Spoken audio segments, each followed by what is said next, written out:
nandito po kami ngayon para po i-share po sa inyo ang aming 9 years na experience po sa mga gamit na ginagamit po namin sa kitchen, which is ang surgical stainless steel na mga cookwares. Before that, atin munang ipapakita sa ating mga mommies at mga daddies kung ano po yung gamit natin sa pagluluto, no, aside from rice cooker, no. So meron po tayong flame con na ginagamit na stainless, which is isang kulo pa lang, pwede na natin siyang tanggalin sa stove, sa heat niya, at saka ilalagay lang po natin dito sa kanyang lagayan po. So ngayon po ay mag-start na po tayo, no? So i-on lang po natin yung stove ng medium heat lang po. Habang inaantay natin yan, magluluto tayo dito, ha? Yes. So habang inaantay natin siya na kumulo, so magluluto din po tayo ng ibang putahe po dito sa ating double-sided pan. So ang ating double-sided pan naman po, ang gamit naman po niya ay kung yun pong lagi natin ginagamit na mag-iihaw tayo sa labas, which is mausok po siya. So dito po, indoor po, pwede na po tayong magluto ng inihaw po using this double-sided pan kahit nandito po tayo sa loob ng bahay. So ito pong tilapia natin ay lalagyan na po natin siya ng mga lalamas doon sa loob, no? May mga kamatis, sibuyas, paminta. So kayo na pong bahala kung paano nyo po lalagyan ng mga i-flavored yung inyong isda. So, pwede din natin siyang isabay-sabay po, kasama po yung saging, okra, at saka pwede na rin po nating isabay yung itlog. Situate lang po yung itlog, hindi po siya directly doon sa baka po kasi mabasag. So, ipatong lang po natin siya doon sa mga gulay. So, tatakpan lang po natin siya, wait lang po natin ng mga 5 to 10 minutes po, bago po natin siya balikan. So, ang susunod po nating lulutuin ay upside down cake. So, yung upside down cake naman po ay usually po nagluluto po tayo ng cake sa mga oven. Pero pag wala po tayong oven, pwede na po dito sa stainless steel na cookware natin lulutuin. So, ang una po ay ipipreheat lang din po natin yung ating stainless pan. Then, yung premix po natin, so meron po tayong ready na naka-premix po. So, i-mix lang po natin siya para po well-combine po lahat ng mga ingredients. So, huwag po natin kalimutan, lagyan po natin siya ng 2 large egg. Okay, so andito na po yung premix hot cake natin na pwede natin gawin na upside down cake, no, na mag-i-enjoy po talaga yung ating mga anak sa snack. So, una po natin gagawin ay ilagay po natin yung butter po. So, tunawin lang po natin yung butter. So, situate po na yung po natin ay medium low po kasi cake po yung ating i-bake, no, para hindi po siya masunog. Ayan, will combine na po natin yung ating premix. Ilalagay na po natin yung ating half lang muna po yung ating ilalagay. So, kasi lalagyan po natin siya ng pineapple para po meron po siyang design, no? So, ilagay po natin. Sarap naman ito. May, pineapple. May design. Pagkatapos niyan, kung meron man kayong mga kaong, naubusan po kasi kami ng kaong. So, pwede nating ilagay dyan, cherries or whatever. So, pwede na po natin itong lahatin na paglagay sa ating pan. So, we will cook this po for 10 to 15 minutes po. So, magkakaroon na po tayo ng tinatawag nating pineapple upside down cake.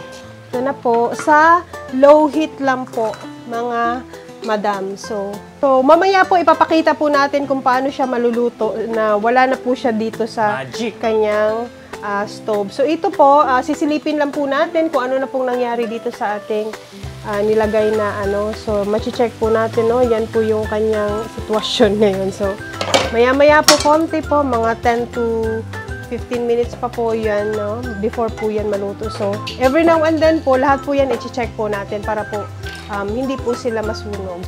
Yung cookware po natin ay, heat resistant. So, meron po tayong hawakan dito na hindi po tayo mapasa, So, first po, itatry muna natin sa tubig kung mainit na po. So, makikita po natin nagbilog-bilog na siya, no? So, mainit na po siya.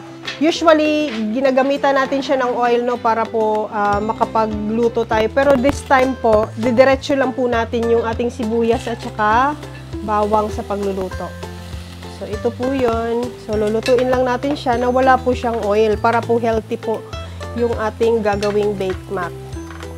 Walang butter kasi ang pinopromote po natin yung good health po dito. So, pwede po natin diretsuhin na po paglagay yung ating corned beef as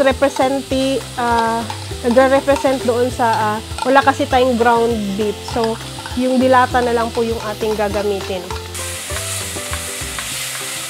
Ito po yung macaroni noodle natin. Lagay na po natin. Sabay-sabay na po natin ilagay. Yung all-purpose cream.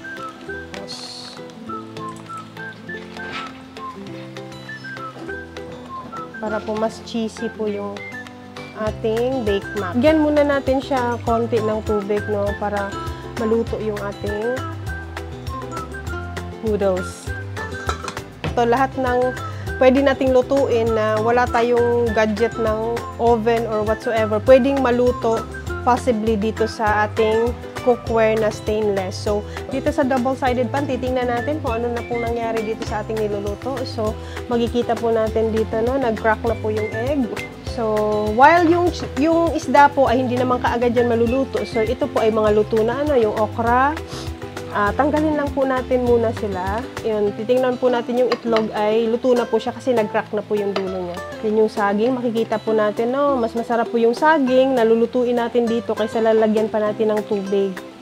So, ayan po, luto na po yung saging.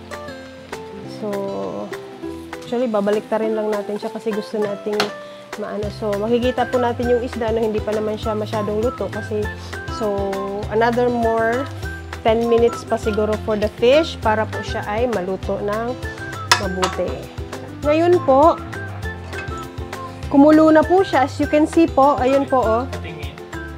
Kumulo na po siya. Yun po yung pinaka-first kulo niya. So, kasi po, yung gadget natin na flame con, ang pinaka-maganda nito ay meron po siyang another covered stainless po, which is, pagkatapos po ng ano natin dito sa stove, didiretso po natin siya dito at hayaan lang na po natin siya ng 15 minutes. Balikan natin after 15 minutes, maluluto na po yung kanin. So, papatayin ko na yung stove. Transfer na po natin yung ating flame con. Na Energy Saver Cookware. So, and then, lock. So, nakikita natin kanina, nakumulo pa lang siya. So, tatakpan lang po natin siya. Hayaan lang natin dito doon sa tabi. Okay, ito na po yung cake natin, no? Medyo hindi pa po luto yung ibabaw. So, another more minutes po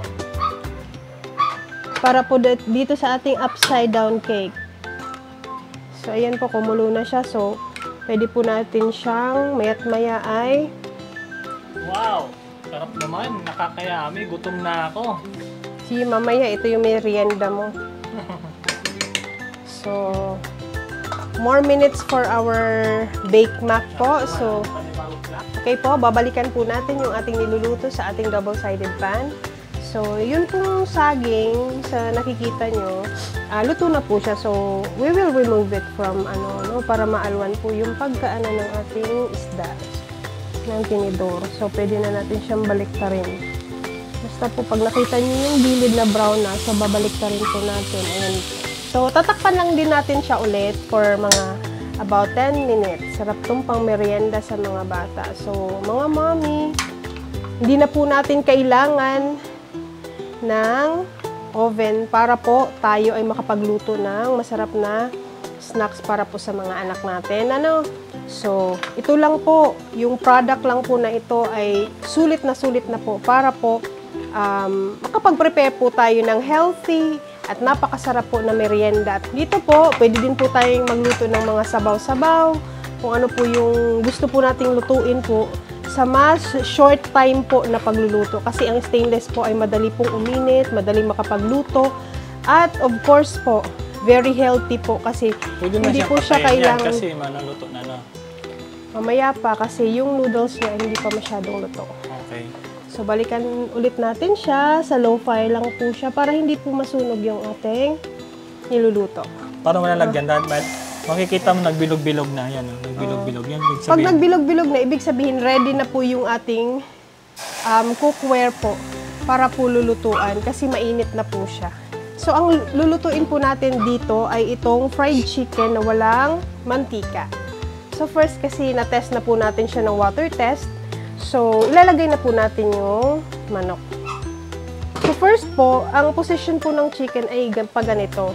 Kasi po, para yung mga fats ng manok ay unang matunaw doon sa ating luto. Tapos, ang gagawin po natin ay tatakpan lang din natin siya ng kanyang takip. Hayaan lang din natin siya with a medium fire para po maluto yung ating fried chicken without oil. O, di ba mga mamshi? Dito naman tayo. So, balikan natin ang ating upside down cake. Ito na po yung ating upside down cake. No, naibaliktad na po natin. So, ito na po yung kanyang itsura.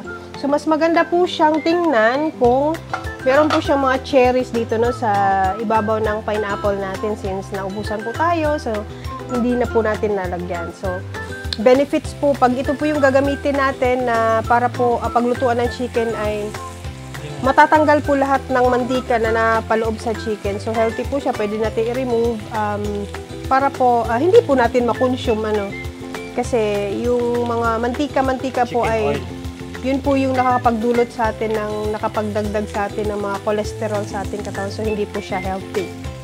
So, makikita po natin, nilagyan natin siya ng cheese. Inubos natin yung cheese para cheesy po yung ating nilutong baked mac po. So, yung kanin natin ay mga naka 10 minutes na siya, So, mga nasa 3 minutes pa yung aantayin natin para po makita natin kung gaano po ka-powerful yung ating Flamecon stainless steel rice cooker. Actually, hindi siya rice cooker kasi lahat pwede siya sa pag nagsabaw tayo, nagbulalo, gusto natin magbulalo, magsinigang, yung palambot ng karne, pwede po dyan. Kasi pag travel po talaga yan. Pag nagluluto tayo na gusto nating mainit pa hanggang sa 12 hours po kasi yung heating niya. So babalikan natin Father Earth, ang tilapia. So, makikita natin yung tilapia. Talaga namang maganda yung pagkahiga niya. At luto na siya. Wala pa siya. Parang mga 10 minutes more.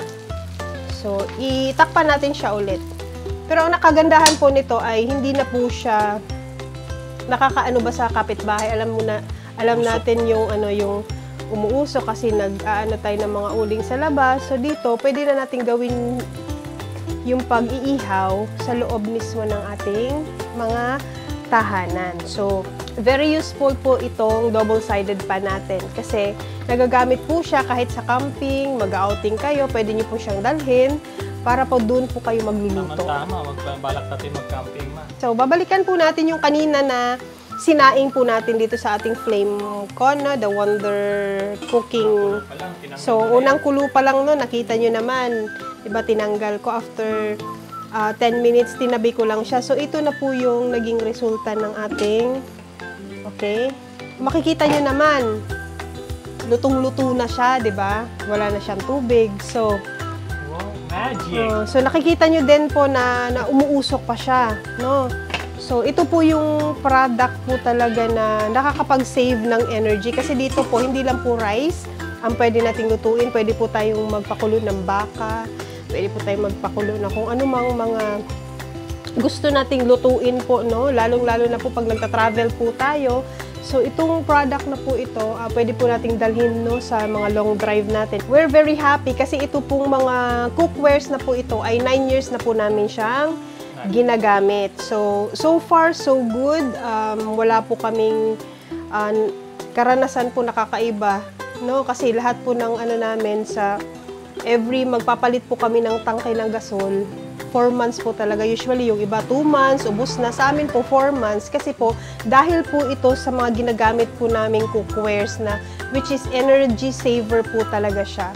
Kasi madaling makapagluto, easy to use, and then easy to, pwede siyang linisin agad-agad. Ano lang po ng ating stainless ay dapat po linisin po siya kaagad at punasan po natin kaagad. Para po maano po siya, tumagal po. At saka ang kagandahan po sa cookware na ito ng CMC po is lifetime po ang kanyang warranty. So, kung ano po after 10 years, after 15 years, so pwede po natin siyang maipamana sa ating mga anak. Kung ano po yung masira po siya, pwede pong palitan niya ng company ng panibago po. Wala po tayong ginamit na kung ano-anong mga chemical dyan para po tayo makapagluto. So, preparing our food, healthy food, is very important, especially po sa ating mga anak, everyday po na pumapasok sa school. So, hindi po natin alam yung mga cookwares na ginagamit natin everyday na aluminum. Aluminum po is very hazardous po sa health po ng ating family. So,